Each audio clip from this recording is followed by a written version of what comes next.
हाँ दोस्तों, आज हम आपको फिर से इस वीडियो में बताने वाले हैं कि आपको जब आपके एग्जाम में सेंटर ऑफ ग्रेविटी निकालने के लिए आ जाए तो आपको कैसे निकालना है। सेंटर ऑफ ग्रेविटी चैप्टर से रिलेटेड ये हमारा चौथा वीडियो है और हमने अपने पिछले 2 वीडियो में इसके न्यूमेरिकल्स भी बता दिए हैं। तो देखिए, इस वीडियो में आपको हम ऐसा न्यूमेरिकल बताएंगे जो कि एग्जाम में जिस पर आधारित न्यूमेरिकल आता है। और अगर आप हमारे इस वीडियो को पूरा लास्ट तक देखते हैं, जिसमें हम 2 क्वेश्चन आपको आज सॉल्व करवाएंगे, इस क्वेश्चंस को देखने के बाद हमें नहीं लगता कि आपको फिर सेंटर ऑफ ग्रेविटी में कोई प्रॉब्लम रह जाती है। अगर फिर भी सेंटर ऑफ ग्रेविटी में कोई प्रॉब्लम रह जाती है, फिर गड़बड़ बात है। आइए देखते हैं हम आपको इसमें कौन सा 2 क्वेश्चन करवाने वाले हैं। तो सबसे पहले आपकी स्क्रीन पर पहला क्वेश्चन दिख रहा होगा आपको, ABCD एक जो ये है ये आपको आयत दिख रहा होगा। इसमें जो ये है CEFG इतना कटा हुआ है, मतलब इस टोटल में से इतना पार्ट जब निकल गया तो जो पार्ट बचता है उसी का आपको CG ज्ञात करना है। तो आइए आगे हम देखते हैं इसका CG कैसे ज्ञात करेंगे। हैं तो दोस्तों नमस्कार, आप देख रहे हैं अपना favourite YouTube channel study more by Saurabh और मैं हूं आपके साथ आपका अपना दोस्त सौरभ ओझा। यूपी पॉलिटेक्निक से जुड़ी किसी भी प्रकार की कोई इन्फॉर्मेशन के लिए आप हमारे चैनल को जरूर सब्सक्राइब करें, या फिर सेकेंड सेमेस्टर के ऑल सब्जेक्ट के क्लासों के लिए आप हमारे चैनल को जरूर देखें। एंट्रेंस एग्जाम की तैयारियां भी हमारे चैनल पर लगातार चलाई जा रही हैं और जिस दिन एंट्रेंस एग्जाम का पेपर होगा उस दिन सबसे पहले आंसर की आपको अपने इसी चैनल पे अवेलेबल हो जाएगी। हमारे व्हाट्सएप ग्रुप में आप नीचे डिस्क्रिप्शन में दी गई लिंक के माध्यम से ऐड हो सकते हैं और वहां आप हमसे डायरेक्ट कनेक्ट होकर के हमसे क्वेश्चन पूछ सकते हैं। तो आइए देखते हैं ऐसे क्वेश्चंस को हम कैसे सॉल्व करेंगे जब आपको ये क्वेश्चन अगर एग्जाम में मिल जाए। तो देखिए, सबसे पहले इस क्वेश्चन को ज्ञात करने के लिए आपको सब मापांक इसमें आपको देखना है कि क्या क्या पता है और क्या नहीं पता है। तो इसमें आपको इसकी लेंथ पता है और इसकी आपको चौड़ाई पता है, तो मतलब लंबाई और चौड़ाई पता है, तो मतलब इसका मानक आपका पूरा हो जाता है दोनों आयत का। अब फिर बात आती है, अब आपको इसमें क्या निकालना होता है। इसे आपको देखना है कि क्या ये किसी अक्ष के सममित है, क्या किसी अक्ष के सिमेट्रिकल है, एक्स अक्ष और वाई अक्ष, क्या ये एक्स और वाई अक्ष किसी भी अक्ष के सममित है। तो अगर आप इसे ध्यान से देखेंगे तो ये किसी अक्ष के सममित आपको नजर नहीं आएगा। तो फिर अब आपको इसमें ज्ञात करना होता है।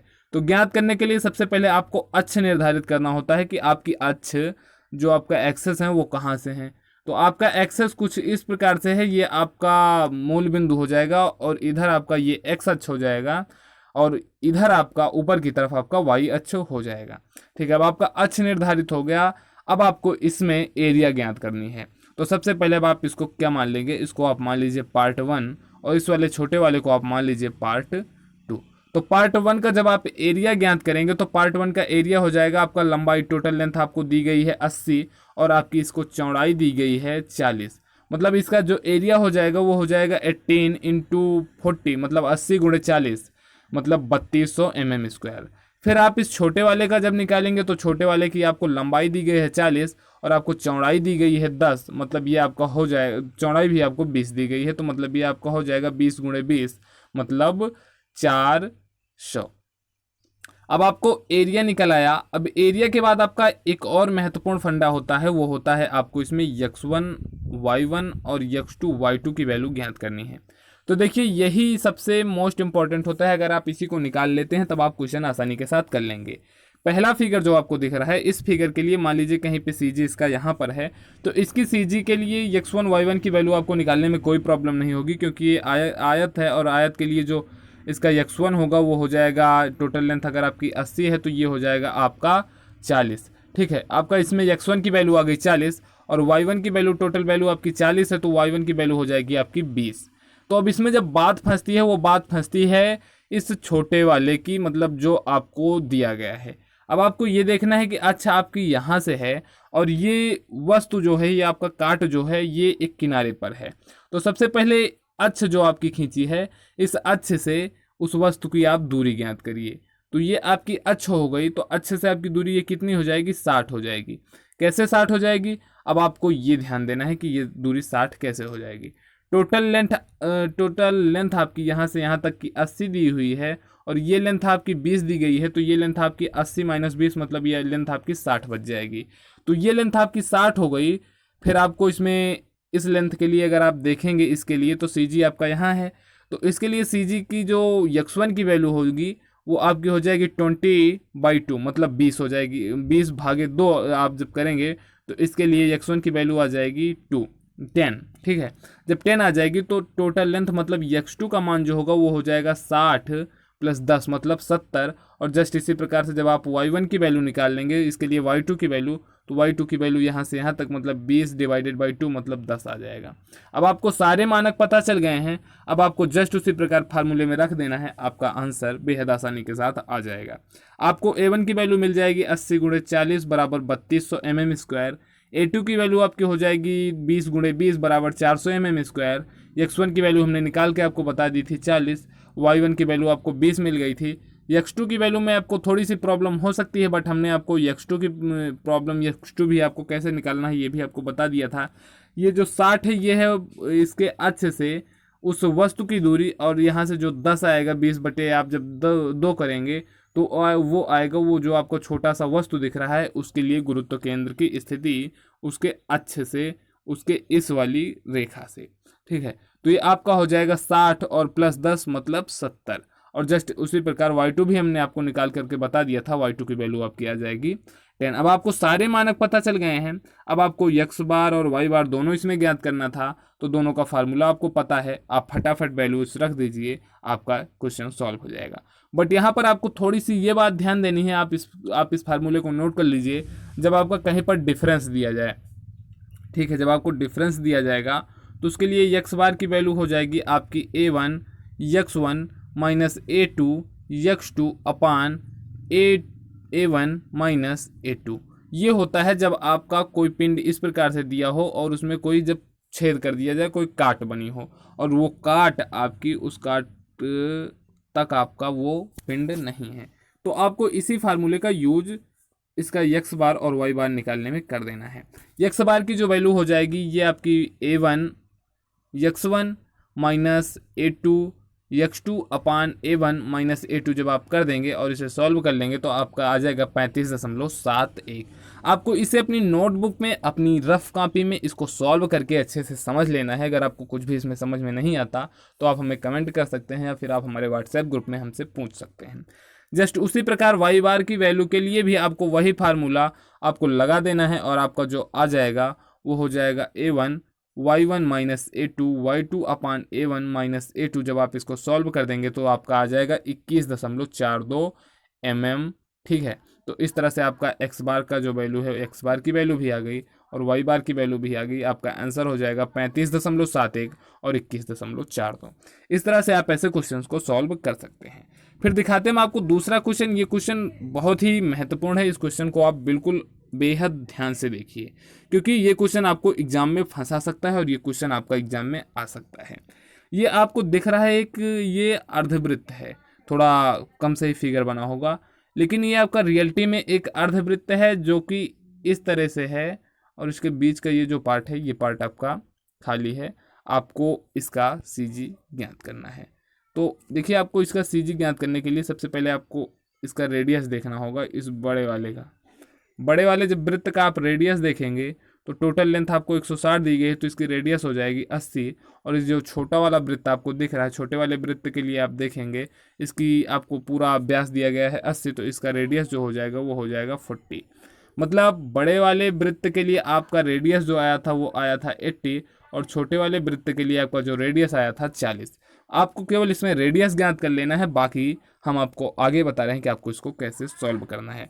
आपको इसमें एक फार्मूला भी ध्यान देना होगा कि किसी भी अर्धवृत्त के लिए जो उसके गुरुत्व केंद्र की स्थिति होती है, अगर इसकी रेडियस r हो जाए तो वो होती है 4r/3π के बराबर होती है उसके अक्ष से।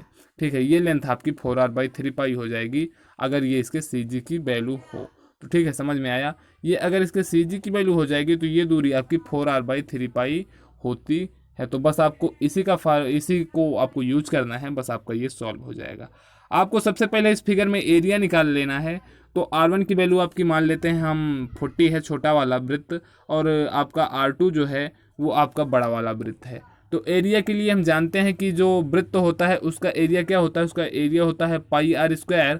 बट जब वो अर्धवृत्त है तो उसका एरिया क्या हो जाएगा, पाई आर स्क्वायर बाई 2। ठीक है, आपको आर की वैल्यू पता है, पाई की वैल्यू आप जानते हैं 3.14 होती है, आपको रख देना है। आपको A1 की वैल्यू आ जाएगी पाई बाई 2 40 का स्क्वायर। जब आप इसको सॉल्व कर देंगे तो आपका आ जाएगा 800 पाई mm²। चूँकि एरिया है इसलिए इसकी जो यूनिट होगी वो mm² में होगी।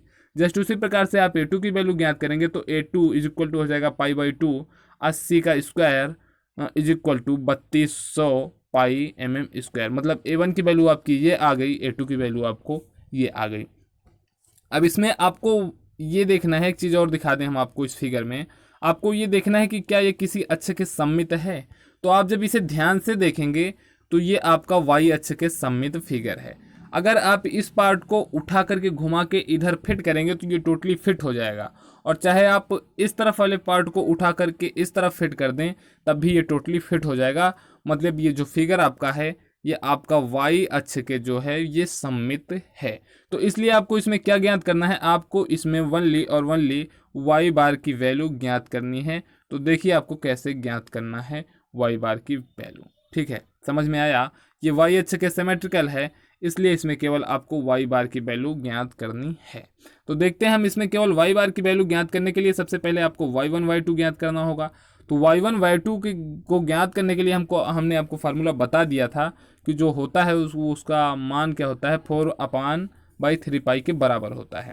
आपको r की वैल्यू छोटे वाले वृत्त के लिए r की वैल्यू आपको 40 पता है। जब आप इसको 4 × 40/3 पाई कर देंगे तो ये आपका हो जाएगा 160/3 पाई mm। जस्ट इसी प्रकार y2 के लिए, मतलब जो बड़ा वाला था उसके लिए जब आप निकालेंगे तो बड़े वाले के लिए आपका हो जाएगा ये क्या कहते हैं 4 × 18/3 पाई। तो ये आपका हो जाएगा 320/3 पाई। जस्ट इसी प्रकार से आपका y1 की वैल्यू आ गई, y2 की वैल्यू आ गई। आपको A1 A2 की वैल्यू पता थी, इसमें भी डिफरेंस है इसलिए डिफरेंस वाला ही फार्मूला हम लगाएंगे। डिफरेंस का फार्मूला आपको फिर से एक बार हम नोटिस करवा देंगे। डिफरेंस का फार्मूला ये होता है, इसको हमने आपको पहले भी बता दिया है। यहाँ से आप एक बार फिर से इस फार्मूले को समझ लीजिए। आपको इसमें सारी वैल्यू पता है, आपको A1 की वैल्यू पता है, y1 की वैल्यू पता है, A2 की वैल्यू पता है, y2 की वैल्यू पता है। ये कैपिटल A1 A2 होगा। यहाँ पर जब आप सारी वैल्यूज रख देंगे, सभी के मान जब आप रखेंगे तो ये आपका हो जाएगा 3200 पाई इंटू 320/3 पाई माइनस ये आपका A1 है और आपका ये y1 है, ये आपका A2 है और ये आपका 160/3 पाई ये आपका y2 है अपान A1 माइनस A2। जब आप इसे सॉल्व कर देंगे तो आपका y बार की जो वैल्यू आएगी वो आ जाएगी 39.6 mm, और x बार की वैल्यू इसमें आपको ज्ञात करनी है नहीं क्योंकि ये फिगर जो था वो आपका वाई अक्ष के सिमेट्रिकल था। तो इस तरह से आप ऐसे क्वेश्चंस को बेहद आसानी के साथ सॉल्व कर सकते हैं। अगर आपको इसमें कुछ भी समझ में नहीं आया, कुछ भी डाउट रह गया हो तो हमें ज़रूर पूछ लीजिए हमसे, क्योंकि हम यथासंभव आपके लिए बिल्कुल ऐसे क्वेश्चंस ले आते हैं जो कि एग्ज़ाम के लिए इम्पोर्टेंट हों, और उसको हम इसी प्रकार से समझाने का प्रयत्न भी करते हैं कि जिससे आपको कोई डाउट ना रहे।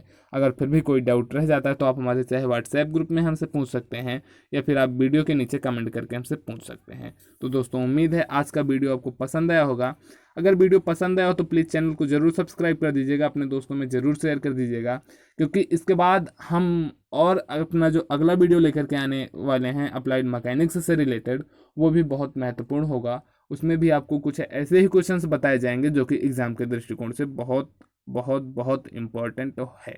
तो दोस्तों नमस्कार, जय हिंद जय भारत। फिर मिलेंगे अगले वीडियो में एक और मोस्ट इम्पोर्टेंट वीडियो और एक मोस्ट इम्पोर्टेंट पॉइंट के साथ।